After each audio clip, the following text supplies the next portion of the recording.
Muhlenberg, www.kray.org. Black Beauty by Anna Sewell. Chapter 22. Earl's Hall.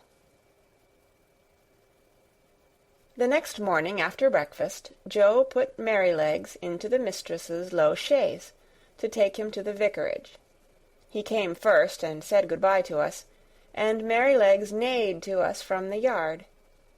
Then John put the saddle on Ginger and the leading rein on me, and rode us across the country about 15 miles to Earl's Hall Park, where the Earl of W. lived.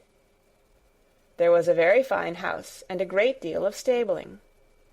We went into the yard through a stone gateway, and John asked for Mr. York. It was some time before he came. He was a fine-looking, middle-aged man, and his voice said at once that he expected to be obeyed. He was very friendly and polite to John, and after giving us a slight look, he called a groom to take us to our boxes, and invited John to take some refreshment. We were taken to a light, airy stable, and placed in boxes adjoining each other, where we were rubbed down and fed. In about half an hour John and Mr. York, who was to be our new coachman, came in to see us.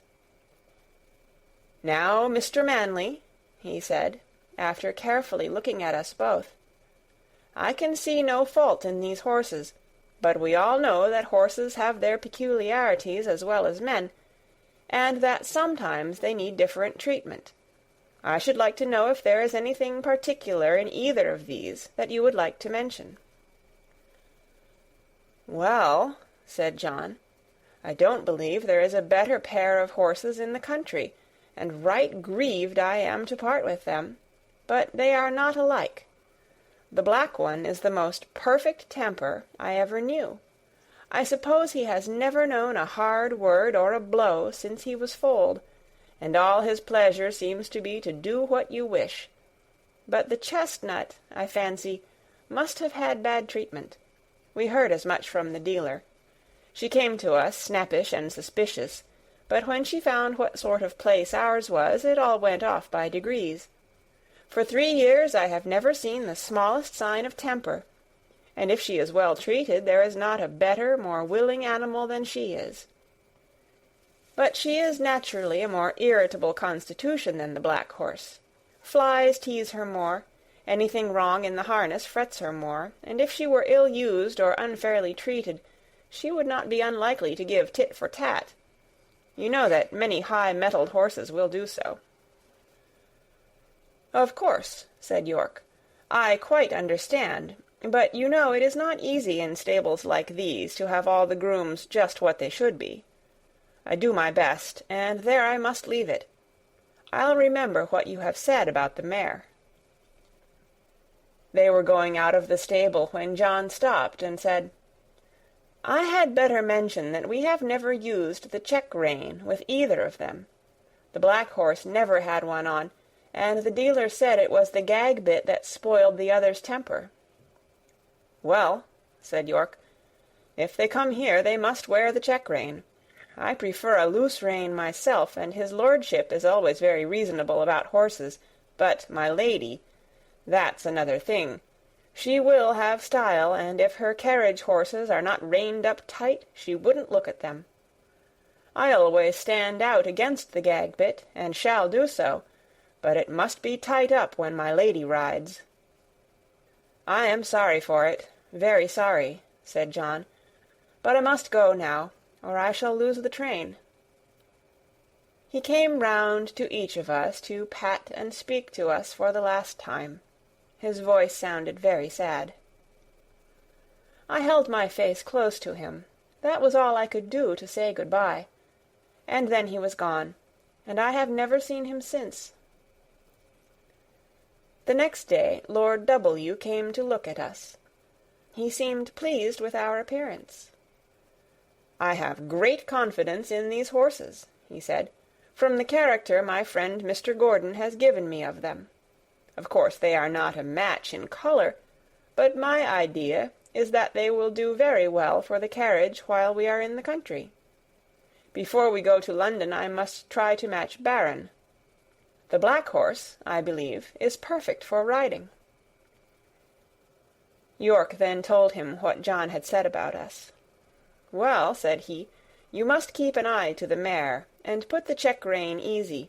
I dare say they will do very well with a little humouring at first. I'll mention it to your lady." In the afternoon we were harnessed and put in the carriage, and as the stable clock struck 3, we were led round to the front of the house. It was all very grand, and 3 or 4 times as large as the old house at Birtwick, but not half so pleasant, if a horse may have an opinion. 2 footmen were standing ready, dressed in drab livery, with scarlet breeches and white stockings. Presently we heard the rustling sound of silk as my lady came down the flight of stone steps.